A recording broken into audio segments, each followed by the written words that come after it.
സ്വർണവും വെള്ളിയും മാത്രമല്ല, ചെമ്പ് എന്താ മോശമാണോ?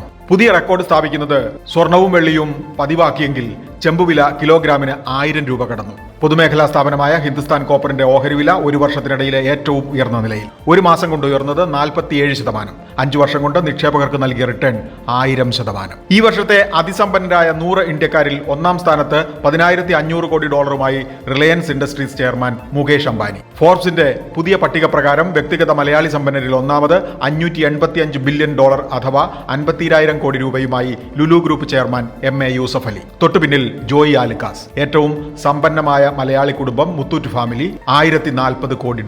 ടാറ്റ മോട്ടോഴ്സിനു പിന്നാലെ കമ്പനി വിഭജിക്കാനുള്ള പ്രാഥമിക ചർച്ചകളിൽ Mahindra and Mahindra. Tractor, EV അടക്കം കാറുകൾ, ട്രക്ക് എന്നിവ വെവ്വേറെ കമ്പനിയാണ്. ഓരോന്നിലും കൂടുതൽ ശ്രദ്ധ കൊടുക്കാനും പ്രവർത്തന സ്വാതന്ത്ര്യത്തിനും വേണ്ടിയാണ് വിഭജനം.